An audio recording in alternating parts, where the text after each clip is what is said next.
Varsity ইউনিটের pre admission প্রিপারেশনকে আমরা solely question bank solving বলতে পারবো না। যেমন বুয়েটের যদি আমরা বলি ইঞ্জিনিয়ারিংয়ের কোশ্চেন ব্যাংক সলভ করলেই অনেক কিছু পারা যায়, কিন্তু তুমি যদি সোললি শুধু ঢাবির কোশ্চেন ব্যাংক সলভ করো বা জাবির কোশ্চেন ব্যাংক সলভ করো এবং তুমি এক্সপেক্ট করো যে এই কোশ্চেন ব্যাংক থেকে হুবহু তুলে দিবে, উত্তর হলো না, হুবহু তুলে না। কিন্তু ওই যে টাইপটা, যে বিপরীত ম্যাট্রিক্স, বিপরীত ফাংশন, ডট গুণফল, ক্রস গুণফল, সমান্তরাল রেখা, লম্ব রেখা, কণিকের শীর্ষবিন্দু নির্ণয়, এই টাইপগুলা সেম থাকবে বাট মান চেঞ্জ হয়ে যাবে। সো এই ক্ষেত্রে আমি ভার্সিটি ইউনিটি প্রি অ্যাডমিশনকে বলবো কোশ্চেন ব্যাংক অ্যানালাইসিস।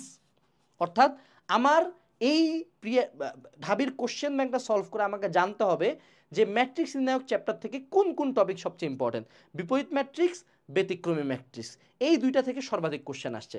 আমাকে জানতে হবে ভেক্টর থেকে কোনগুলো সবচেয়ে ইম্পর্টেন্ট, লম্ব, সমান্তরাল, উপাংশ, অভিক্ষেপ। এরকম প্রত্যেকটা চ্যাপ্টারে বাই মুখে বলে দেওয়া যায় যে কোন কোন টপিক ইম্পর্টেন্ট। এবং ঢাকা ভার্সিটি লাস্ট 20 ইয়ার্স ধরে মোটামুটি 75টা টাইপ প্রতি বছর ঘুরে উল্টে আসে। যেমন বিন্যাস সমাবেশ সিলেবাসে না থাকা সত্ত্বেও আগের বছর কমিটি গঠনের একটা ম্যাথ আসছে, কমিটি গঠন ঢাবি বারবার দেয়। ঢাবি আইসিটি ন্যান্ড গেট নর গেট থেকে কোশ্চেন দেয়, গেটগুলো থেকে কোশ্চেন দেয়, প্রতি বছর দেয়। So this tradition will continue and you should know যে কোন কোন টাইপ থেকে কোশ্চেন আসবে। এই জন্য প্রি অ্যাডমিশন ভার্সিটি ইউনিট